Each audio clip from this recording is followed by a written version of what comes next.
La autoestima japonesa. Tras las decepcionantes actuaciones del ejército japonés en la Gran Guerra, los japoneses abandonaron la región de Siberia en el año 1922 y cedieron los derechos comerciales que habían adquirido sobre la región de Manchuria, además de sujetarse a varios tratados internacionales que les impedían avanzar en China y le imponían limitaciones a su gasto militar. Esto se sumó a la discriminación que recibían los japoneses de parte de los Estados Unidos en América, a través de un trato deplorable y leyes que prohibían su inmigración. La escasez de recursos clave para el funcionamiento de su economía fue otro de los factores que influyó en el daño que sufría la autoestima de los japoneses. En efecto, Japón solo tenía carbón, pero carecía de petróleo y de minerales, mientras que su industria estaba bastante rezagada respecto de las industrias de las grandes potencias occidentales. La popularización que estaba teniendo la cultura occidental en Japón, a través de la expansión de los deportes, la música, las películas, el consumo, la democracia representativa, los beneficios económicos y la tecnología industrial, eran vistos por las autoridades japonesas como una amenaza para la cultura japonesa tradicional, y se temía que el empobrecimiento cultural occidental se podía propagar fácilmente hacia los japoneses.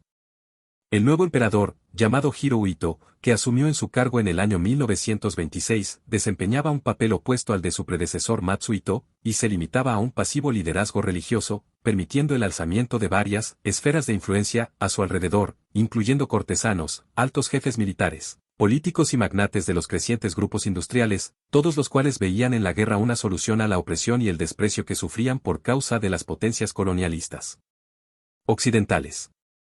En consecuencia, y bajo la influencia de los poderosos líderes militares japoneses, Japón envió tropas y buques de guerra al norte de China, ante los avances de las tropas chinas nacionalistas pro-occidentales de Chiang Kai-shek, en el año 1928.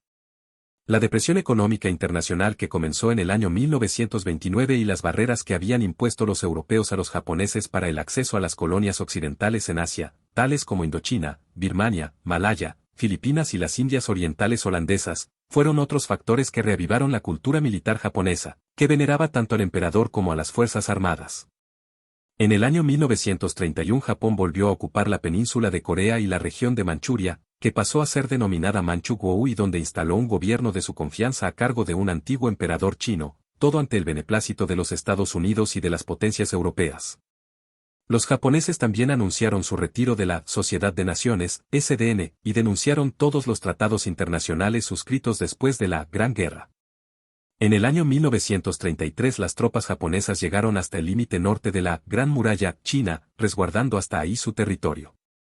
Paralelamente la industria japonesa se seguía desarrollando, los pequeños talleres artesanales dedicados a la fabricación y reparación de equipos eléctricos se estaban multiplicando, mientras se fundaban talleres dedicados a la fabricación de nuevos aparatos tecnológicos, tales como Pentax, Olympus, Minolta y Fujifilm, que se dedicaban a la fabricación de cámaras fotográficas, iniciando la que sería una rica tradición de elaboración de estos aparatos. La empresa acerera Shimano comenzaba a fabricar piezas para bicicletas, mientras que JVC lideraba la fabricación de equipos japoneses de radio. Adicionalmente durante este periodo se fundaron nuevas empresas automotrices, tales como Mazda, Nissan y Toyota, que se sumaron a la anteriormente fundada Datsun para fortalecer la que se convertiría en una importante tradición industrial de fabricación de automóviles en Japón.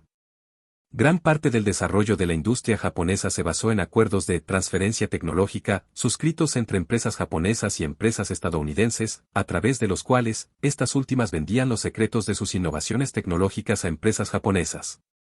Los oficiales japoneses apostados en el Manchukuo dominaban la toma de decisiones al interior de todo el ejército japonés, y todos ellos eran favorables al expansionismo territorial a través de medios militares, de manera que las campañas continuaron.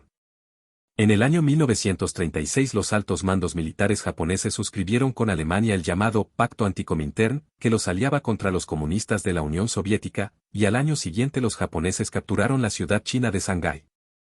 En el año 1938 los japoneses tomaron la ciudad china de Nankín, que oficiaba como capital de China y la cual estaba siendo defendida por las tropas nacionalistas de Chiang Kai-shek, las que se batieron en retirada. Sobre Nankín los japoneses perpetraron una serie de violaciones y asesinatos que han pasado a la historia como la masacre de Nankín, en la que se estima que murieron alrededor de 200.000 chinos. Adicionalmente, los japoneses efectuaron un bloqueo marítimo que afectó a los principales puertos chinos, todo lo cual irritó fuertemente a Occidente. En el mes de julio del año 1940 los japoneses cerraron la carretera de Indochina, que era la principal fuente terrestre de abastecimiento para China, lo que volvió a irritar a las potencias occidentales. En el año 1940 y ya comenzado el conflicto bélico en Europa, los altos mandos militares japoneses suscribieron el llamado Pacto Tripartito, que los aliaba con Alemania e Italia contra los Estados Unidos, los que respondieron con la aplicación de un embargo de las exportaciones de acero y petróleo hacia Japón. Congelaron los fondos y activos japoneses en Norteamérica y paralelamente aprobaron la Ley de Préstamo y Arriendo, destinada a financiar, entre otras cosas, los gastos militares de los nacionalistas chinos.